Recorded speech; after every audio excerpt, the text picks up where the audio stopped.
This season of the year, people in Yunnan can always receive text messages from the government reminding everyone to pay attention to the safety of edible fungi, which also means that the mushroom season has begun. In Yunnan, mushrooms are called gu, and wild mushrooms are generally called junzi, or as they say in Yunnan, zhir. The relationship between Yunnan and junzi is really magical.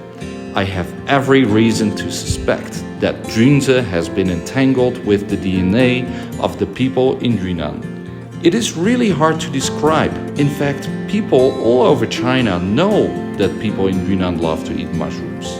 Because every year we can see the news that Yunnan people eat mushrooms and are brought to the hospital.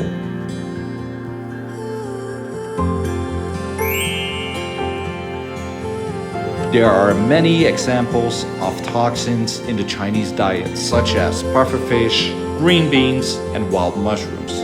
Many Chinese people believe that food with toxins is the most fresh and delicious.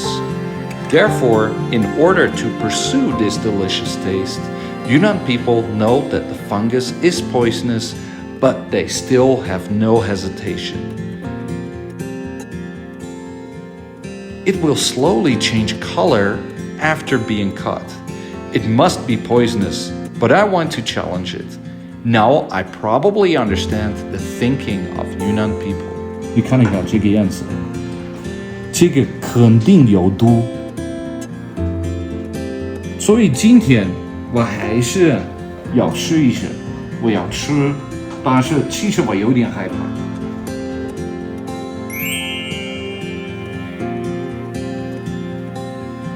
You must be very careful when cooking with poisonous food, right? For example, pufferfish requires a very professional chef to cook. It's really magical. They dared me to cook junzi. They said as long as it is fried, it will be fine. People in Yunnan have a really wild attitude towards wild mushrooms. I'm a little worried.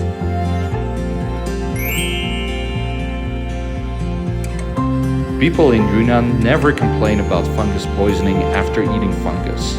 They always think it is their own problem. It's because I didn't fry it well. It's because I am not in good health recently and everyone else is fine. And none of them have the idea to stop from now on. Fry more next time. Put more garlic next time. This kind of thought of not fearing death is really quite magical.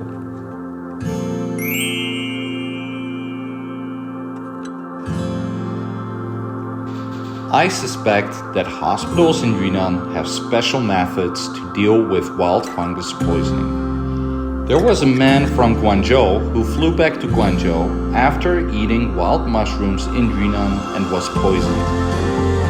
The hospital in Guangzhou needed to call and ask the hospital in Yunnan how to treat it. A few days ago, 6 people from Guizhou were poisoned by eating wild mushrooms and needed to be sent to the hospital in Yunnan for treatment. No wonder people in Yunnan say that eating wild mushrooms requires 3 familiarities.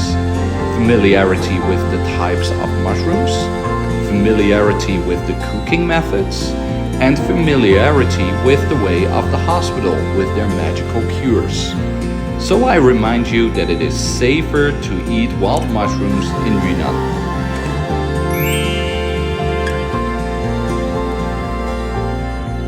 Many people who suffer from fungus poisoning experience hallucinations.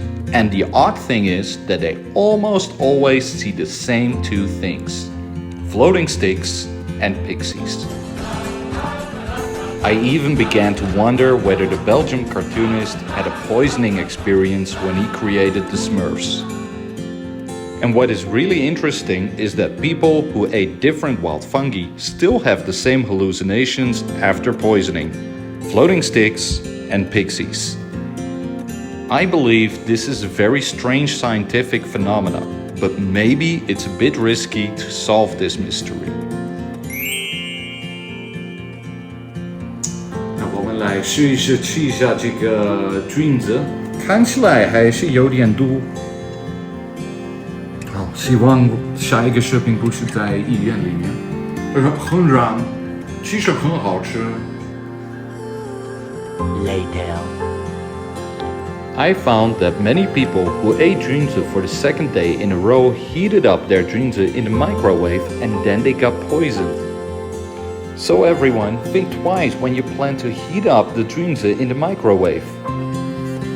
So the question is, did the toxins disappear when you ate it on the first day?